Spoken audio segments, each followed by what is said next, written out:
네, 6월 30일 화요일이고요. 여의도 인사이트로 이어가겠습니다. 이코노미스트 김한진 박사님의 오늘은 인사이트와 함께합니다. 박사님 어서 오세요. 네, 안녕하세요. 잘 지내셨어요? 더운데? 네. 네. 네. 6월의 마지막 날 이렇게 뵙게 아, 되네요. 그러네요. 네. 반년이 다 갔어요. 네. 역대급으로 많은 일이 있었던 지난 상반기였던 것 같습니다. 정말 그런 것 같아요. 네.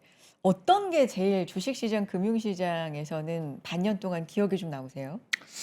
뭐 반도체죠. 반도체? 뭐 물론 뭐 역시. 마두로 잡혀간 것도 연초부터 1월 달인가요? 놀랬고 전쟁도 놀랄 일이었고 네.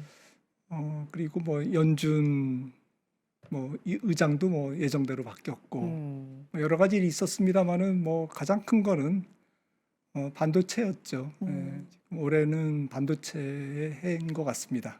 반도체 또 다른 말로 표현하자면 좀 쏠림이 네, 심했다라는 걸로도 좀 네, 표현을 할 수가 있을 것 같고요. 오늘 그래서 전반적으로 좀 정리하면서 박사님과 이야기를 나눠보고자 합니다. 오늘 상황까지 이제 공교롭게 또 6월 마지막 거래일이 이렇게 끝났으니까 어, 최근 2주 사이에라고 말씀을 드리는데 사실은 상반기 내내 사이드카가 몇 번인지 모르겠고요. 네. 서킷이 몇 번인지 진짜 물론 거기 숫자가 나와 있지만 박사님 정말 금융시장에 이제 오래 계시면서 사이드카와 서킷이 이렇게 원래 자주 걸리는 거였어요? 뭐 그렇게 자주 걸리지 않죠. 예. 굉장히 드물게 음, 들었던 것 같은데 네, 요즘은 그냥 너무나 자주 네, 밥 듣고 먹듯이 나오죠. 있습니다. 네. 그러니까요. 그런데 어제 오늘 시장에서 물론 어제는 코스닥에 좀 상승이 있었고 오늘은 또 코스피 쪽으로 매기가 좀 쏠리기는 했는데 글쎄요. 요즘의 시장을 어떤 관점으로 좀 보고 계십니까? 살짝 조정이 나오는 구간이라고도 보는데 이 건전한 조정일 거야 아니면 뭔가 시장에 신호를 좀 주고 있는 걸까요? 어떻게 보십니까? 뭐 아직까지는 건전한 조정 같고요. 뭐 그래요. 밸류에이션이 비싸지 않으니까요. 네. 뭐 미국이나 한국이나 뭐 과도한 밸류에이션은 아직은 아닌 것 같고요. 지금의 뭐 PER이라든지 밸류에이션이 멀티플이 과도하려고 과도하다고 우리가 인정하려면 뭐 한 3개월 후 혹은 6개월 후에 이제 뭐 좀 기업 실적이 무너져야 되는데 음. 아직까지는 이제 그런 모습은 아닌 것 같고요. 음. 투자의 거장인 뭐 앙드레 코스톨라니가 쓴 예전의 책에 이런 내용이 있는데 시장에는 소심파와 이제 부하내동파가 있다. 소심파와 부안의 부하내동파. 동파가 네. 있다. 네. 근데 부하내동파를 뭐 꼭 나쁜 의미라기보다는 네. 그냥 모멘텀 투자자라고 보면 아. 모멘텀은 이제 좀 올라가면 계속 올라가는 대로 추종을 해서 그렇죠. 시장을 따라가고 주가가 떨어지면 떨어지는 대로 이제 순응해서 음. 시장 순응자라고 봐야 되겠죠. 음. 그런데 일단 소심파는 이제 뭐 아직까지는 뭐 한익이나 뭐 삼성전자 밸류에이션이 한 6배 정도밖에 안 되니까 PER이 한 10배까지는 가지고 있겠다 이런 게 이제 소심파인데 소심파는 시장에 그렇게 많지 않잖아요. 음. 뭐 삼성전자 뭐 한 50만 원 되면 난 팔 거야 뭐 이런 사람도 있어요. 아 제 그렇죠. 주변에도. 네네네. 예. 근데 그런 분들은 굉장히 드물죠. 음. 굉장히 이제 소신이 말 그대로 소신이 있어야 되는 분이고 반도체 사이클을 확신해야 되고 음. 그다음에 반도체가 예전과는 다른 뭐 새로운 판이 지금 전개가 되고 있다. 음. 반도체 사이클이 뭐 조금 슬로우 다운 되더라도 하강 사이클을 보이더라도 예전과 같이 뭐 조금 극단적인 사이클을 오가지는 않을 것이다라는 이제 음. 그런 믿음을 가지고 이제 시장을 대응하시는 분들이고 대부분은 사실은 뭐 저를 비롯해서 많은 분들은 이제 좀 부와 내동파에 가깝죠. 음. 정도의 차이는 있습니다만은 모멘텀 투자자들이 되게 뭐 많을 수밖에 없는 게 반도체 기업 실적이 굉장히 급증했잖아요. 우리나라만 해도 지금 거의 7배 작년 대비 올해 예상 이익이 투톱의 이익이 거의 뭐 6.8배 증가하는 할 걸로 이제 보고 있고 음. 미국도 반도체 기업들의 실적이 지금 뭐 대여섯 배 이렇게 음. 증가하잖아요 작년보다. 그러다 보니까 이제 좀 반도체 쏠림이 당연히 있는 거고 쏠림이 있다 음. 보니까 과속이 있는 거고 주가가 더 빨리 올라가는 거고 그러다 보니까 모멘텀 투자자들이 되게 바쁘죠. 음. 바쁘고 빈번하게 조금 그 조정과 이제 또 급반등을 음. 반복하면서 말씀하신 지금 뭐 시장에 여러 가지 그 변동성이 나타나고 있는 맞아요. 건데요. 네. 또 시장이 옛날보다는 뭐 선물 옵션이나 좀 레버리지 상품들이 많이 음. 지금 들어와 있잖아요. 그런 것들이 이제 그런 변동성을. 네. 모멘텀 플레이어들을 네. 조금 더 이렇게 뭐 좋게 말하면 플레이를 조금 더 열심히 할 수 있도록 돕는 거고 음. 나쁘게 말하면 좀 그 부안의 동파들을 더욱더 이렇게 부추기는 거죠. 그래서 그거는 뭐 사실은 필요악인 것 같습니다. 그런데 뭐 말씀하신 질문의 요지는 결국에는 이게 건전하냐 아니냐라는 건데, 지금의 상황. 그거는 네. 뭐 단정할 수는 없겠지만 뭐 밸류에이션을 믿을 아직은. 수밖에 없는 거죠. 아. 지금 상황에서는. 밸류 말씀을 해 주셨으니까 지난 반년 동안 이제 시장이 올라오면서 가장 많이 들었던 얘기 중에 하나가 뭘까를 생각해 보면 "이렇게 올라오는데도 여전히 저평가다. 싸다."라는 이야기였던 것 같아요. 특히 이익이 올라오는 그 속도가 워낙에 빠르다 보니까 이렇게 올라와도 뭐 12 개월 선행 PER 이런 걸로 보면 '아직까지 싸.' 이런 걸로 시장이 계속해서 좀 설득이 됐던 것 같고 그 중심에는 반도체가 좀 있었던 것 같거든요. 지금 그 PER 기준으로 보면 박사님 기준으로는 좀 어떻게 보이십니까? 여전히 싼 구간인가요? 그렇죠. 뭐 코스피 뭐 8.5배니까 거듭 말씀드리지만 8.5배가 비싸지려면 지금 보는 실적이 거짓말이 돼야 되겠죠. 아. 무너져야 되는 거고 또 뭐 조금 확장해서 본다면 뭐 작년 대비 올해 이익 증가율은 뭐 코스피 전체나 뭐 반도체나 지금 뭐 6배에서 7배인데 올해 대비 내년도의 예상 이익은 뭐 한 30-40%뭐 아주 맥스 봐도 뭐 한 40% 정도잖아요. 지금 음. 시장의 컨센은. 반도체가 그렇게 될 수밖에 없다라는 이제 그런 생각인데 그것도 뭐 100% 믿을 건 아니지만 아무튼 현재로서는 그렇습니다. 그렇다면 이제 이익의 모멘텀이 둔화되니까 뭐 이제는 뭐 조금 조정을 대비해야 되는 거 아니냐. 음.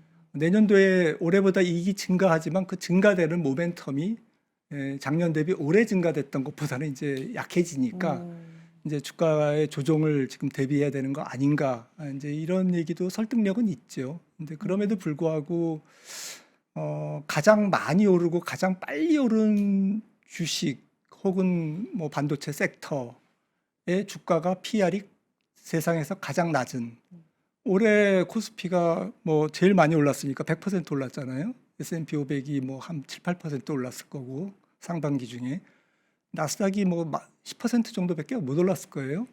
그런데 미국도 반도체 필라델피아 반도체 지수가 100% 올랐고 네. 우리나라는 삼성전자 뭐 130%, 음. 하이닉스 300% 올랐잖아요.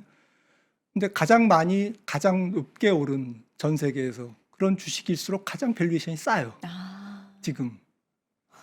그러니까 이거를 지금 네. 사람들이 되게 헷갈려하는 거죠. 그러니까요. 예.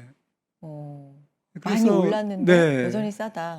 그래서 어. 결국에는 반도체의 수요 탄력성, 네. 그러니까 반도체 가격이 올라가서 얼마 전에 그랬잖아요. 결국에는 뭐 애플이 이제 노트북 가격을 맥북 가격을 올리니까 20% 올린다고 팀 쿡이 선언하니까 이제 수요가 죽으니까 이제 반도체 수요가 죽겠네.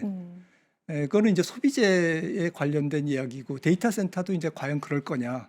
이제 이런 퀘스천이 남아 있는 거죠. 이거는 뭐 제 영역은 아니지만 결국에는 이제 반도체의 가격이 올라가면서 이 반도체를 수요로 하는 뭐 하이퍼스케일러라든지 혹은 뭐 휴대폰이나 뭐 맥북을 만드는 애플 같은 삼성전자 같은 회사들이 결국에는 반도체를 이제 안 써. 적게 쓸 거야. 중요한 거는 이제 뭐 맥북 문제가 아니라 데이터 센터죠. 데이터 센터의 캐펙스가 업스트림 쪽에서 이제 둔화되는 거냐. 이게 이제 과거의 시각이었잖아요. 네네네.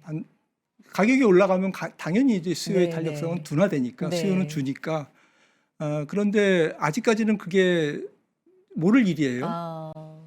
혹시라도 데이터 센터 투자가 전혀 줄지 않고 그렇죠. 지금 올해 같은 경우에 한 그럴 수 있죠. 6-7천억 정도 투자한 걸로 알고 있는데 하이퍼스케일러들이 내년도에 지금 1조 2천억 나오잖아요. 후년에도 뭐 앞으로 한 4, 5년간, 3, 4년간 지금 한 5조 정도를 얘기하고 있습니다.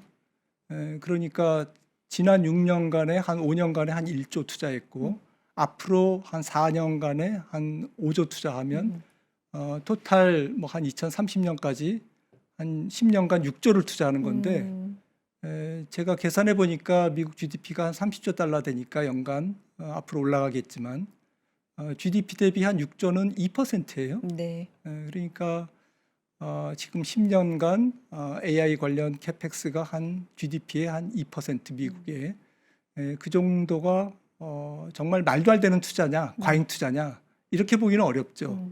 그렇다면 만약에 내년에도 한 1조 2천억 투자하고 후년에도 그렇게 투자를 계속 한다면 반도체는 가격이 올라가도 과연 수요가 줄까라는 뭐 지금 이제 그 갑론을박이 있는 거죠. 그렇죠. 지금. 네. 그렇죠. 만약에 수요가 준다라고 생각하면 네. 뭐 비록 예전 같은 반도체에 좀 약간 급격한 하강 사이클은 아닐지라도 네. 내년도에 이제 사이클이 슬로우다운 되니까 네. 둔화되니까 반도체는 지금부터 이제 연말까지 사이에 일단은 큰 매듭을 한번 짚고 주가 측면에서 짚고 넘어가는 네. 변곡점이 생기는 거고요. 안 그러고 이제 완전히 판이 바뀐다. 정말 뭐 팍스 실리카라는 얘기가 지금 네, 나오는데 네, 네. 그게 어떤 에, 얘기인지 좀 풀어주세요. 뭐 네. 라틴어로 팍스는 뭐 피스인가요? 아. 실리카는 실리콘.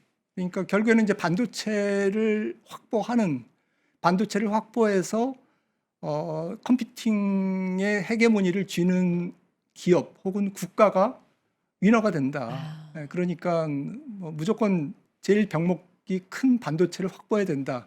지금 가장 큰 병목이 있는 거는 뭐 유리기판도 아니고 PCB도 아니고 뭐 전력도 뭐 지금 병목이 있지만 그게 문제가 아니라 지금 메모리가 가장 큰 부족하다. 병목이다. 데이터 센터의 메모리의 수요 비중이 메모리가 차지하는 비중이 몇 년 전까지만 해도 10%도 안 됐는데 올해 50%, 내년도에는 70%까지 된다는 거잖아요.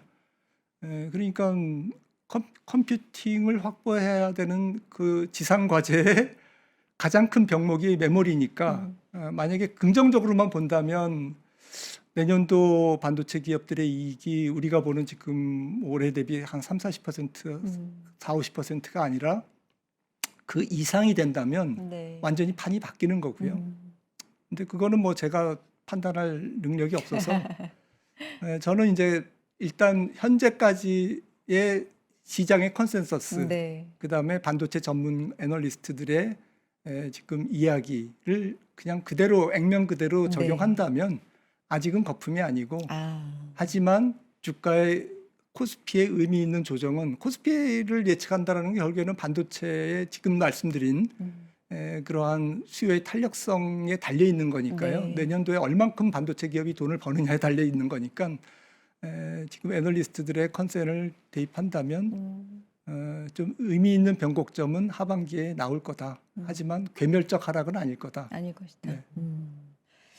그 6월 말일에 출연을 이제 해주시면서 상반기를 좀 돌아보면서 반도체 얘기를 좀 안 할 수가 없었고 사실 우리만의 현상은 아니었어요. 특히 상반기 후반으로 갈수록 미국도 반도체 중심으로 좀 쏠리는 흐름이 있었고 일본도 그렇고 좀 전 세계적으로 어쨌든 반도체가 정말 아주 상승률이 높았다. 거기에 이끄는 건 우리나라였다. 뭐 이런 부분에서는 정말 부인하실 분이 거의 없을 것 같다라는 생각이 들고 또 하나 넘어가 보면 매크로단에서는 상반기에 전쟁이 아무래도 네, 이란, 미국 이런 분쟁, 전쟁이 있었기 때문에 유가가 상승을 했고 인플레에 대한 걱정이 있었고 이제 줄을 이어서 금리 쪽으로 걱정이 너무 많았잖아요. 네. 그렇죠?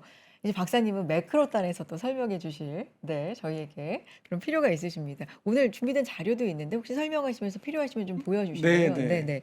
어떻게 지금 국면을 좀 봐야 될까요? 유가는 $70 초반 이렇게 지금 있는 상황인데 그게 걱정이 돼서 금리를 올린다, 뭐 2번이다, 3번이다 말도 많은 상황인데 요걸 지금 어떤 시각으로 보시는지 궁금해서요. 그 연준도 잘 모를 거예요. 지금 이 불확실성이 커서 음. 근데 이제 인플레이션이 연준의 생각은 제가 볼 때는 일단 목표 대비 너무 높다. 이게 음. 가장 큰 부담이에요. 숫자가. 숫자가 네. 2%가 근원 개인 소비자 물가 기준으로 2.0%가 기준점인데 네. 중립선인데 지금 뭐 얼마 전에 5월 PCE 물가 개인 소비자 지출 물가가 나왔지만 0.3인가 그랬잖아요. 전월비. 음. 0.32를 12를 곱하기 12를 하면 그 복리로 네. 3.9%가 나와요. 음. 그러니까 2%의 타겟보다 지금 한 2배가 높은 그게 5월 지금 PC 성적입니다. 물가 성적입니다. 0.165 정도가 나와야 그러니까 0.32가 나왔는데 거기에 한 절반 정도가 나와야 지금 2%를 달성할 수 있어요.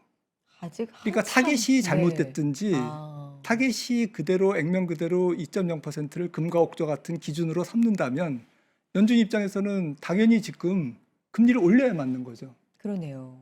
그렇지 않으면 꼴대로 옮기든가 네. 기준을. 네, 기준을 오. 바꾸든가 뭐 케빈 월시 얘기대로 뭐 절사 평균으로 하든가. 근데 당장 뭐 그렇게 할 수는 없잖아요. 지금 태스크 포스가 가동되고 있지만 뭐 11월이나 돼야 나올 테니까. 그러니까 적어도 뭐 기준점을 바꾸지 않는 한 금리를 올려야 맞는 거예요. 네. 지금. 그래서 시장은 9월 달에 한 번 인상을 지금 프라이싱하고 있는 거죠. CME에서. 선물 시장에서. 그래서 그런 거고요. 하지만 연준 생각은 조금 복잡하죠.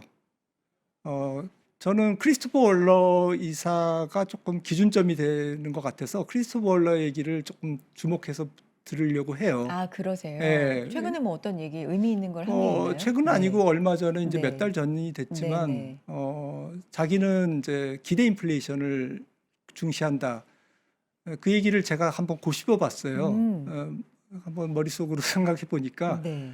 이거는 임금 인플레이션을 자기는 중요시 여긴다는 거고 기대 인플레이션은 임금 인플레이션과 거의 이제 조금 중요도가 높으니까 연관성이 음. 이 임금 인플레이션을 중요시 여긴다는 것은 오히려 비둘기적인 발언이에요.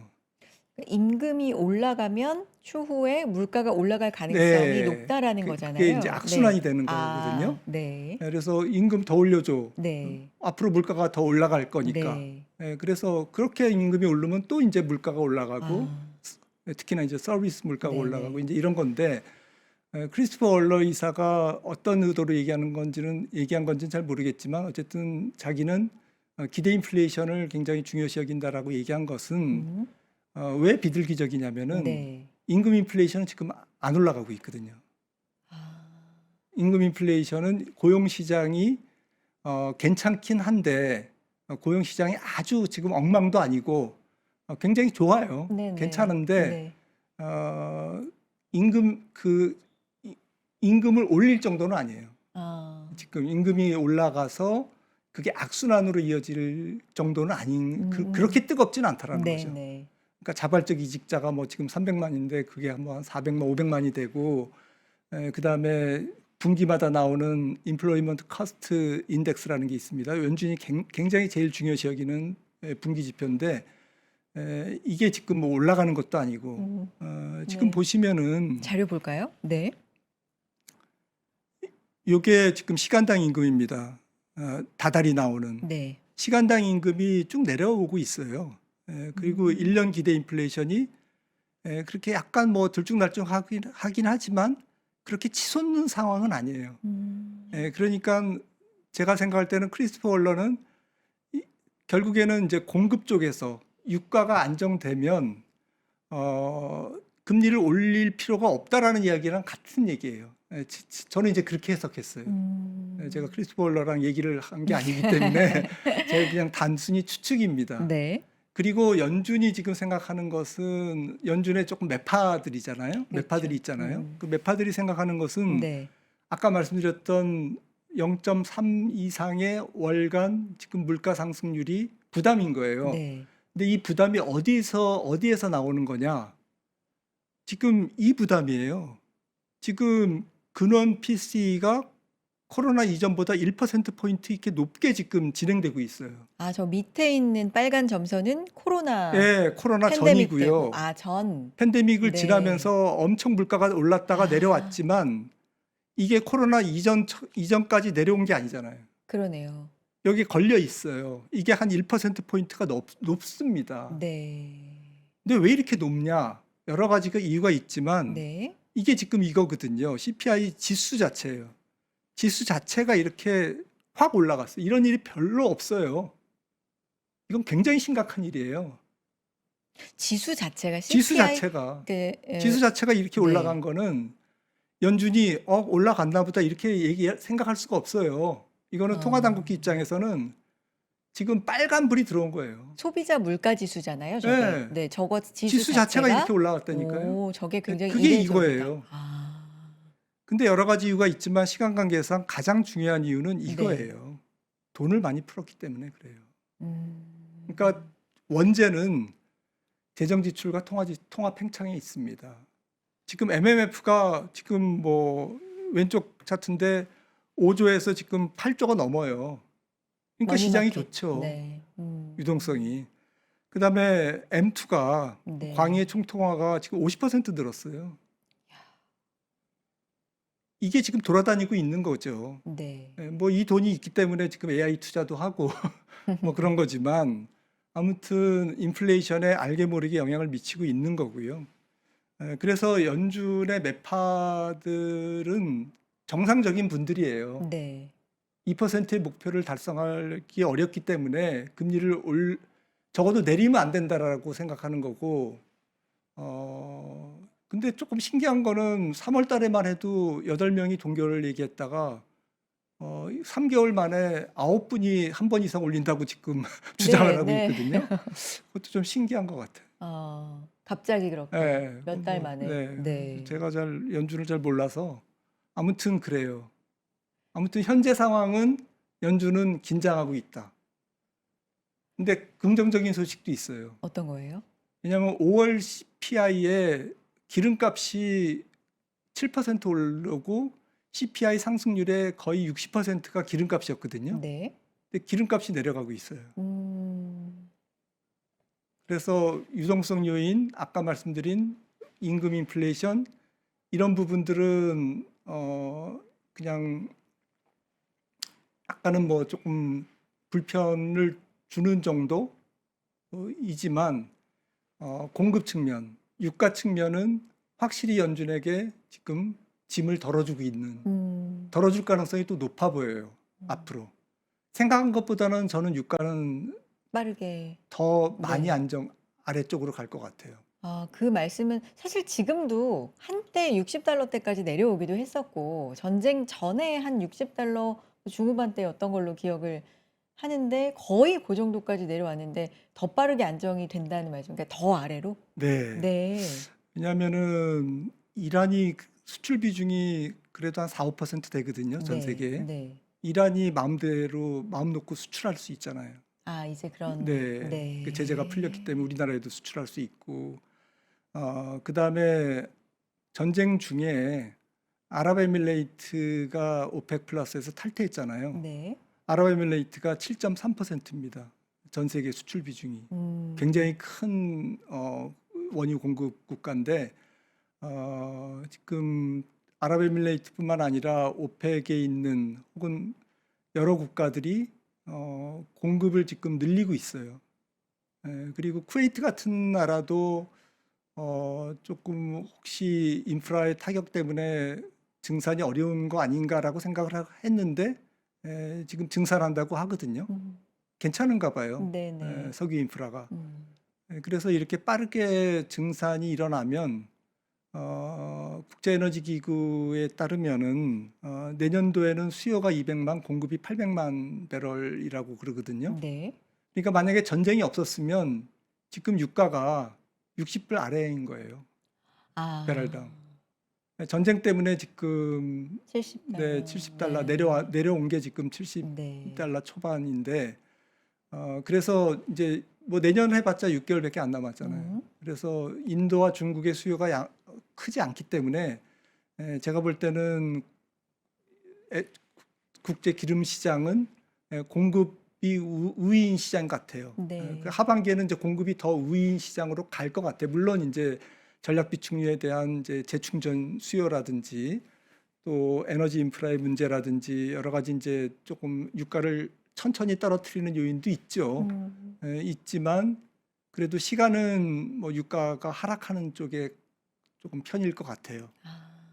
그래서 이 부분은 지금 어쨌든 5월 달에 CPI가 3.8% 찍고 굉장히 놀라게 했는데 이게 이제 미국 CPI의 5월 값이 꼭지일 가능성이 높고 하반기부터는 쭉쭉쭉쭉 내려갈 것 같아서 전체적인 물가 성적표는 연준으로 하여금 통화 정책에 굉장한 짐을 덜어줄 것으로 생각합니다. 그럼 지금은 인상 쪽의 확률이 좀 더 높지만 동결 쪽 확률이 좀 더 높아질 점점점 가능성도 있는 거예요?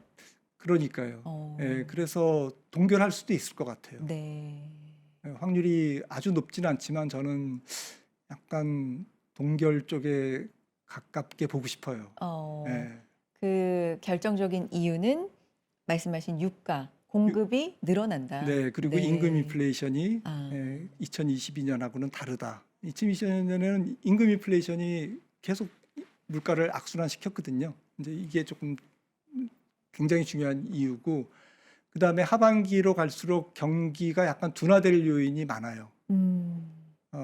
금리가 잘 안 떨어질 것 같아서 이 K자 경기에서 아래쪽에 있는 AI와 관련되지 않은 섹터의 경기를 혹은 이제 서민 경기, 주택 경기 이런 쪽을 조금 아래쪽으로 끌어내릴 가능성이 높고, 그다음에 금리가 조금 높게 이렇게 계속 높게 형성되면 AI 캐펙스도 투자도 조금 줄어들다기보다는 네.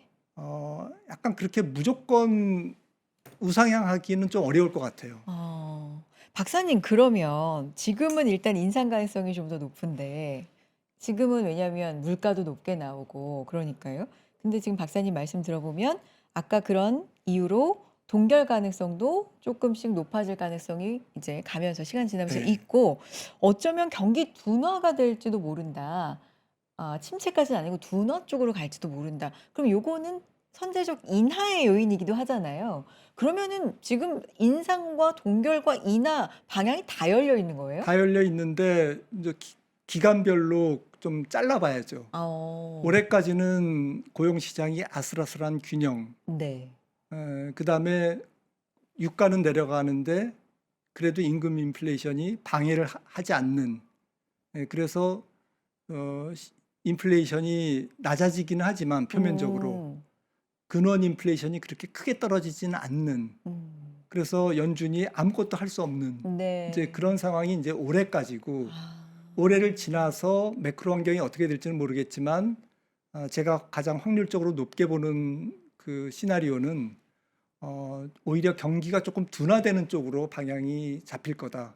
왜냐하면은 금리가 잘 안 떨어지기 때문에. 유가가 떨어져도 금리는 잘 안 떨어진다라고 저는 보는 건데요. 네. 그 이유는 채권 시장에 공급이 많기 때문에 그런 거고, 네.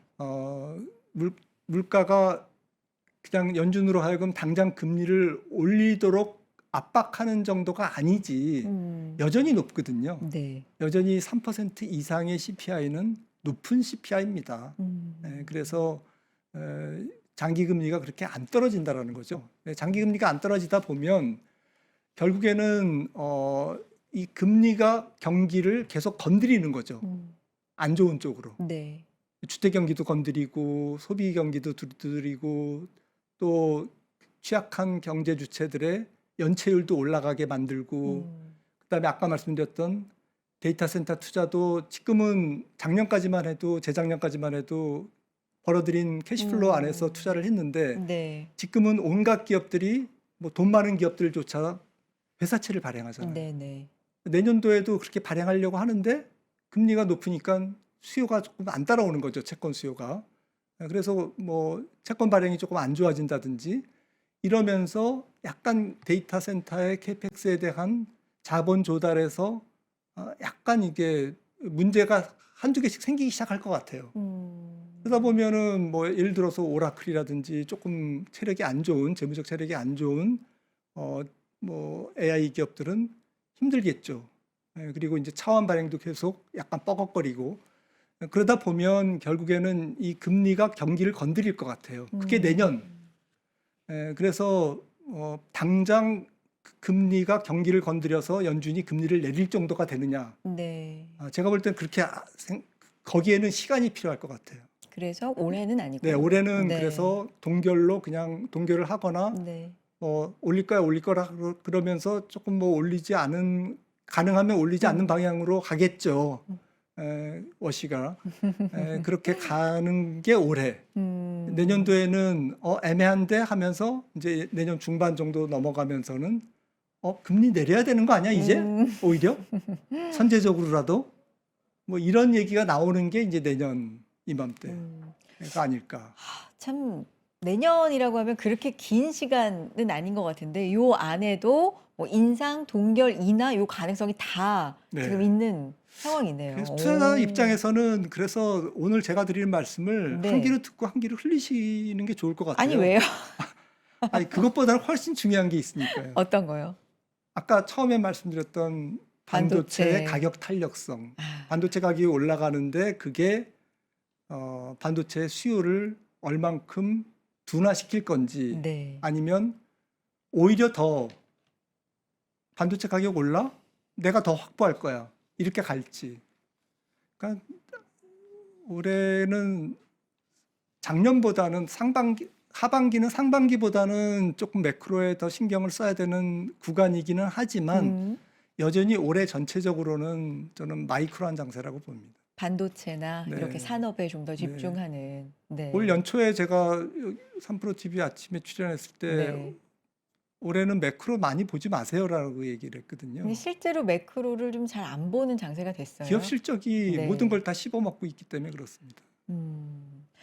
근데 뭐 제 말을 흘려 들으세요라고 말씀해 주셨지만 사실 반도체 보죠. 자세히 보면서도 아주 근데 요 단이 좀 움직이면 시장이 크게 움직일 수 있어, 흔들릴 수 있어라고 하는 매크로 가장 큰 변수라고 하면 거의 많은 전문가들이 이제 금리를 꼽으니까 박사님이 그 부분을 또 잘 짚어 주시는 게 저희한테는 도움이 좀 많이 될 것 같고요. 그러면 시장이 그러면 원하는 바는 지금 인상에 대한 우려가 좀 있기 때문에 동결을 하면은 박사님 약간 안도를 하는 그런 분위기로 흘러갈 수 있죠.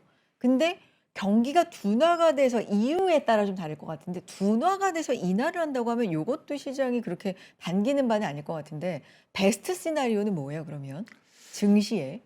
증시의 베스트 시나리오는 골디락스 경기죠. 어. 경기는 뭐 올해 예상되는 게 한 뭐 미국 기준으로 2.2%, 3%, 뭐 높은 데는 뭐 2.5% 보더라고요.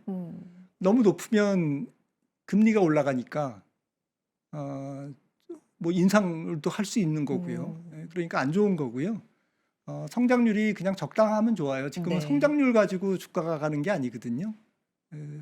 AI 기업 실적으로 가는 거죠. 그래서 성장률은 적당하고 음. 그냥 있는 둥 마는 둥 매크로는 그게 제일 좋습니다. 네네. 그게 이제 금리 스트레스를 적게 하는 거니까요. 음. 그러면서 연준은 동결하고 유동성은 여전히 풍부하면서 AI 기업들 실적은 반도체 기업 실적은 여전히 스트롱한 게 가장 좋은 시나리오고요. 금리를 지금 사람들이 시장에서 걱정하는 것은 합당해요. 왜냐하면은 지난 한 3, 4년간 굉장히 저금리 혹은 금리 인하에 맞아요. 길들여져 있기 때문에 네. 원래는 전에 말씀드렸듯이 금리를 올릴 때 경기 침체기를 이제 딛고 올라갈 때 경기가 올라갈 때는 이제 금리를 올리면서 주가도 올라가고 네. 금리도 오르고 시장 금리도 올라도 뭐 다 됐어 오케이 되는데 지금은 금리를 내리면서 주가가 올라갔고 또 금리를 내리면서 시장이 거기에 길들여져 있기 때문에 또 그렇죠. 3, 4년 전에 이지머니 초저금리로 빌린 돈을 지금 이제 차환 발행해야 되는 이제 빚이 차환 발행이 계속 늘고 있는데 네. 이 금리가 올라가면 경기에 영향을 미치거든요. 매크로를 둔화시킵니다. 네.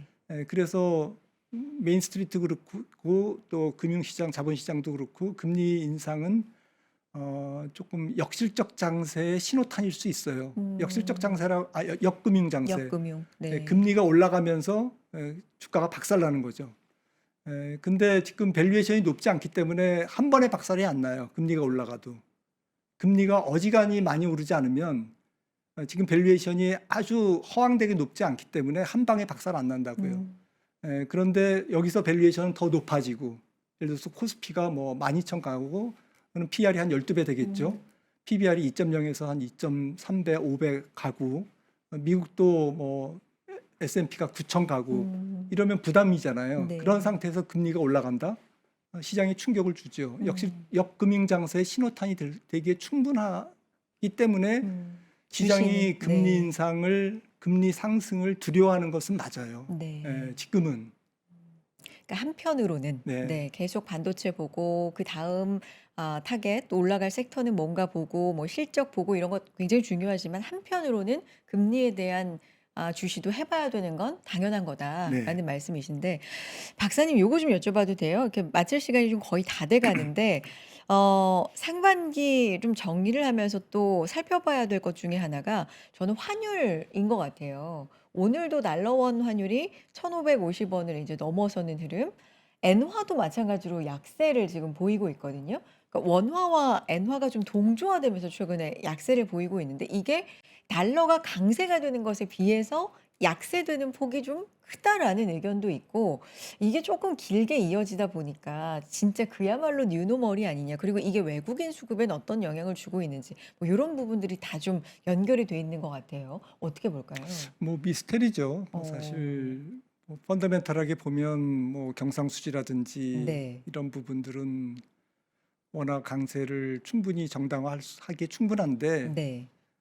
지금 지난번에도 말씀드렸듯이 대만 달러, 엔화, 우리 원화 이게 지금 사이좋게 같이 가고 있거든요. 네. 올해도 한 10% 이상 절하됐고 한 2년 전부터 지금 계속 똑같이 가고 있어요.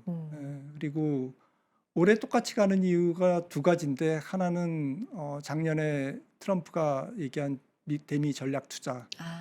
우리나라 이제 조선 포함 350억 달러 매년 들어가는 거.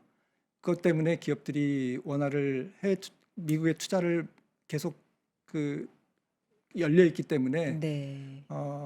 수출 시장에서 번 돈을 조금 바꾸지 않는 원화로 바꾸지 않는 이제 이런 부분들 그게 이제 세 나라가 똑같은 것 같아요. 네. 또 한 가지는 이제 전쟁 이후에 에너지 의존도가 굉장히 높은 대외 의존도가 높은 국가 이 세 가지 세 나라가 공통점이 있고요. 그런데 그런 거에 비하면 1,550원은 너무 조금 과도한 낮은 환율인 것 같아요. 너무 우리나라 실력에 비해서는 조금 원 달러가 너무 높은 것 같아요. 일본도 그렇겠죠. 일본은 뭐 40년 만에 지금 네. 엔화가 가장 약하다. 뭐 지금 네. 이러고 있으니까요. 금리까지 올리는데. 그러니까요. 네. 요 부분은 하반기에 좀 계속해서 주목해 봐야 할 부분이겠네요. 그런데 이제 이게 네. 그 매크로한 그 네. 불안정성, 위험을 반영하는 게 아니기 때문에 지금 뭐 음. 투자에는 불편하지만 네. 시장이 그렇게 크게 신경을 안 쓰는 부분이기도 합니다. 그러게요. 시장이 그렇게까지 신경은 안 쓰지만 항상 좀 보고는 있어야 네, 되는 네. 부분이다. 여기까지 정리해 보겠습니다. 오늘 좋은 말씀 감사드리고요. 박사님 종종 모셔서 우리가 뭐 매크로에 관심이 없다고 하지만 또 중요합니다. 네. 언제 또 시장을 이렇게 뒤흔들 네, 있죠. 이슈가 네. 매크로가 있을지 모르니까 박사님 말씀 또 새겨 듣도록 하겠습니다. 이코노미스트 김한진 박사님의 인사이트와 함께했습니다. 고맙습니다. 감사합니다. 네, 저 몇 가지 안내만 드리고 바로 또 김장열 센터장님께 마이크를 넘기도록 하겠습니다. 구독 서비스 여러분 잘 이용을 하고 계시죠? 선프로TV 유튜브 방송을 통해서 저희 많은 이야기 전해드리려고 노력을 하고 있는데요.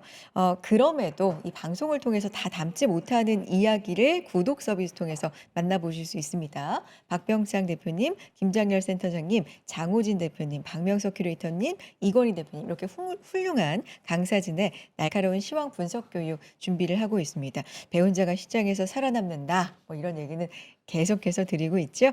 실전 매매부터 리스크 관리를 위한 전략적인 교육 강의 제공해 드리고요. 월가 소식과 해외 유명 연사 인터뷰, 인사이트, 또 K 반도체 섹터의 집중 분석 이런 부분들 구독 서비스 통해서 만나보실 수가 있으니까 글로도 만나보시고 또 영상도 제공이 되니까요. 많이 많이 활용해 주시기 바랍니다. 자, 또 하나만 안내해 드리고 정말로 마이크 넘겨 드릴게요. 지금 이 날씨에 필요한 상품을 가지고 왔는데요. 슬립앤슬립 저희가 아이유 베개 소개해 드렸잖아요. 이번에는 냉감, 이불 세트를 가지고 왔습니다. 이불까지 포함이 되어 있어요. 좀 보여 드릴까요? 네. 이불하고요. 세트입니다. 오.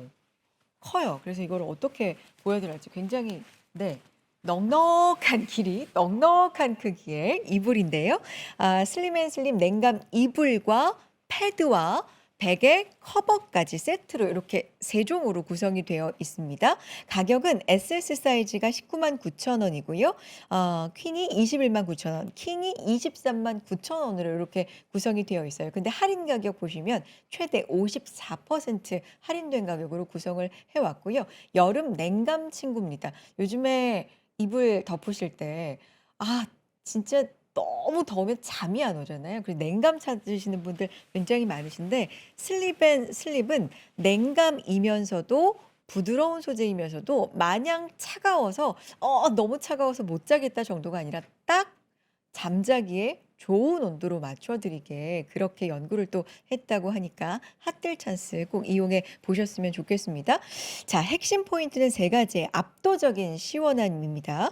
물에 뜰 정도로 가볍고요. 땀이 바로 마르는 국내 최고급 듀라론이라는 냉감 신소재를 썼습니다. 그래서 닿는 순간 저도 지금 이렇게 만져보고 있는데 시원해요. 좀 차갑습니다. 근데 마냥 이렇게 대고 있으면 계속 차가운 게 아니라 그냥 시원한 정도로 계속 좀 유지가 되네요. 신기한데요. 한쪽은 냉감이고 반대쪽은 60수의 면인 양면 이불이라서 한쪽 이렇게 실용성도 좀 좋다. 이런 것도 굉장한 장점이고요. 두 번째는 완벽한 고정력입니다. 패드 사방에 밴딩이 짱짱하게 구성이 되어 있어요. 그래서 밤새 아무리 뒤척여도 침대가 깔끔하게 유지가 된다는 거, 그리고 영국 알러지 인증으로 위생도 안심하셔도 된다는 점도 장점입니다. 여기는 미친 가성비라고 써 있는데 어쨌든 저희가 할인율을 굉장히 잘 가지고 왔습니다. 54% 할인율이니까 이불, 패드, 베개 커버까지 몽땅 드리는 완벽한 세트 50% 이상 소비자가 대비해서 저렴하니까요. 네, 들여가 보셨으면 좋겠습니다. 요것도 이불인데 닿는 순간 시원합니다. 네, 요건 느껴보셨으면 좋겠어요, 정말. 그래서 이렇게 세트, 3개 세트 구성, 네, 여러분 활용을 해주시고 들여가 보셨으면 좋겠네요. 소르베 냉감 3점, 3점으로 구성된 핫딜 찬스 이용해 보시고요. 내일도 저희 안내해 드리겠습니다. 여기까지입니다. 저희는 김장열 센터장님께 마이크 넘겨드리면서 또 내일 인사드릴게요. 여러분 고맙습니다.